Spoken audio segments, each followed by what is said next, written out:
Happy Sunday.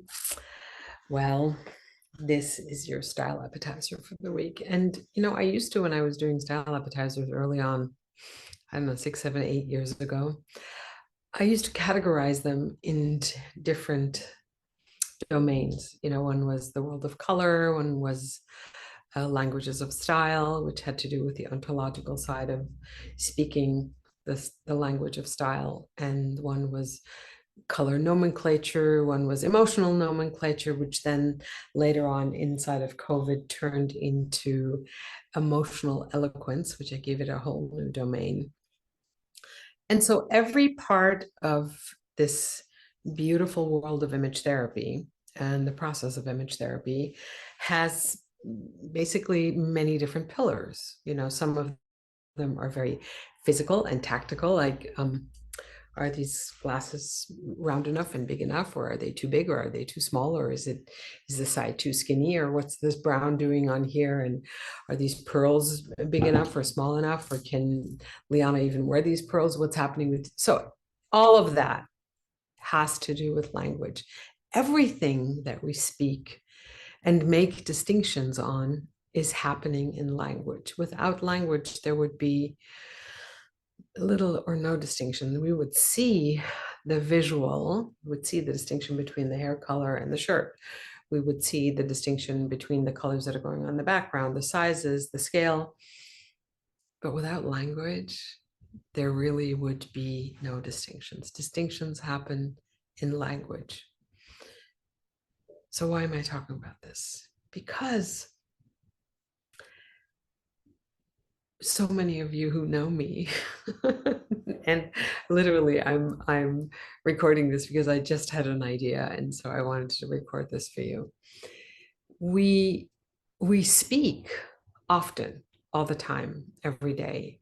We want to make ourselves known. We try, most of us, I believe, try as best we can to get our point across in the most intelligent and effortless and hopefully kind way as possible.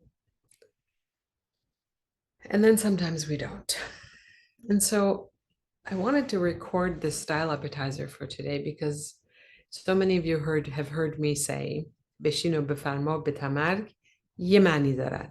Sit down, put your butt in that chair, and please have a seat on my throne all mean the same thing.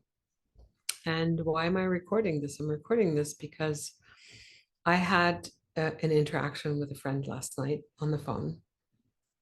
And I have been going through fairly hard times, ups and downs. And some of you know, and I've shared this because I believe in mentoring from the wound and not from a scar. So when I'm in it and I share about it, I'm not sharing about it for gaining of sympathy. I'm sharing about it because this is what's here, and we can have a tsunami going on over here on this side of our heart or the world, and over here it could be wonderful, kind, and calm.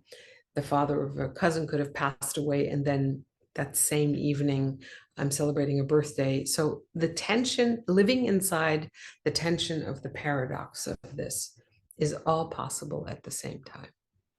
So why am I saying this? Because I feel that not often enough do we actually pay attention to who we are being in the world. And I include myself in that. And this conversation with this friend of mine made it evidently clear that we don't, and when I say we don't, I'm sure that I do it often, unaware of it, that I do it often. So let me tell you what happened. I'm on the phone with this very close friend of mine, and I tell them that I'm having a really hard time and I'm scared and I'm stepping into the unknown, and there's a lot of things that I want to do that I don't know how I'm going to get there, and that there's a lot of anxiety about certain projects that I want to do and things that I want to contribute to the world. Now, mind you, this wasn't planned. None of this was planned, and it was just streaming out of me. And this person says to me, um, you know, we were supposed to be just having a quick chat, which is normal. Like, you've tried to get a hold of someone for a while and then it doesn't work. And then you have a quick chat and you say, hey, let's talk, whatever, a week later, or let's talk 4 days later. And this was around 10 o'clock, 10:30 at night. And they had said to me, we're ready to go to bed. We're shutting down. And I said, and I did read that, but it wasn't like, they usually go to bed very late. So in my mind, or in my consciousness, knowing the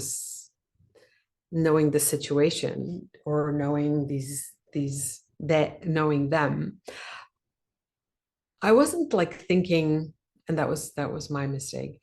I wasn't thinking, oh, I can't be having all these emotions right now. I can't have this conversation right now because it's late. And here's the thing. This is the real reason why I'm recording this, is because we all go through these moments. You, me, them, everybody in the world goes through these moments.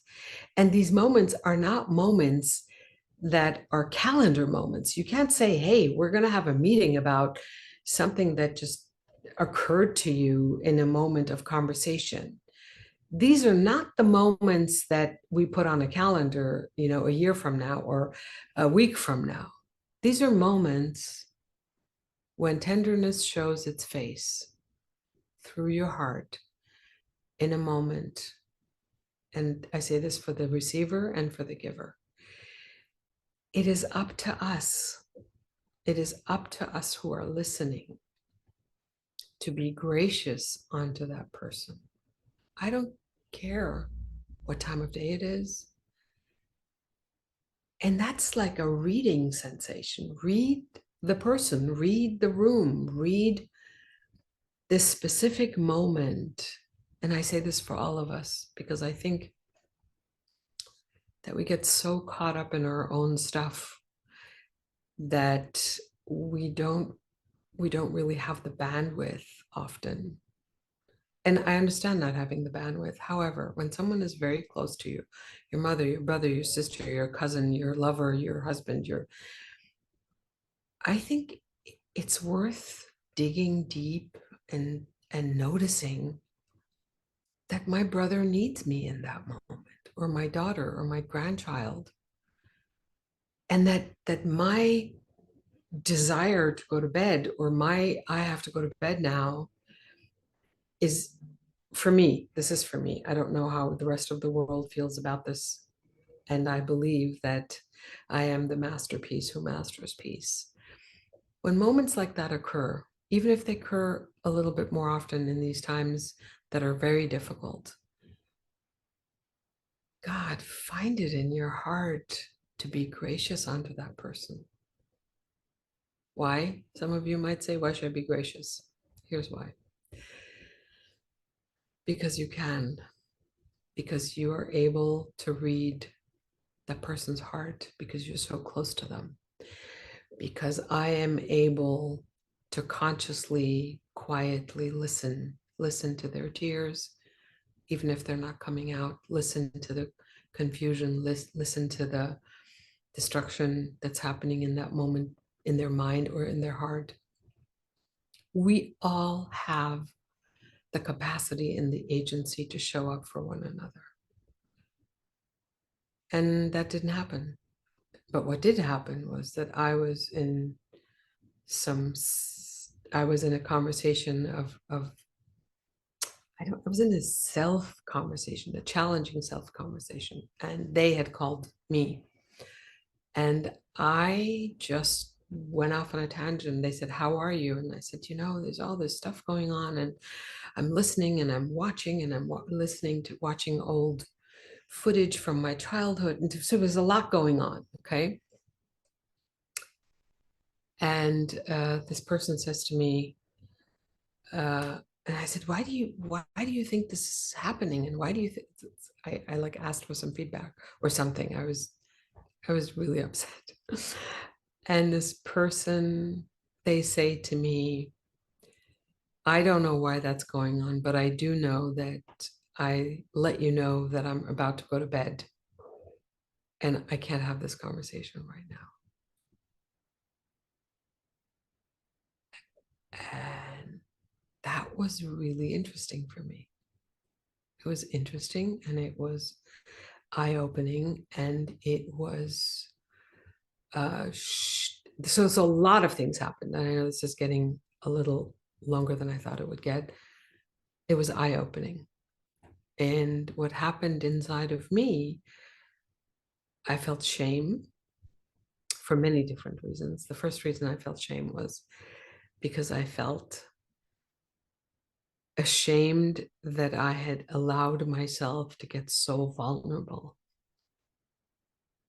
to someone who wasn't going to hold my heart, my hurt or my broken or whatever heart, confused heart in their hand for just 10 minutes or 15 or whatever.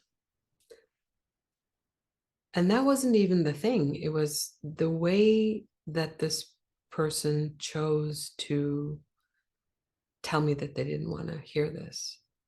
You know, we do this a lot. Like, we turn people away. And so the reason this person saying, sit down, put your butt on that chair and have a seat on my throne, they could have said it in a much more loving way. That this doesn't mean that you have to abide by anybody's whim or by anybody's feelings, or if people want to capture you into a conversation you don't want to get into.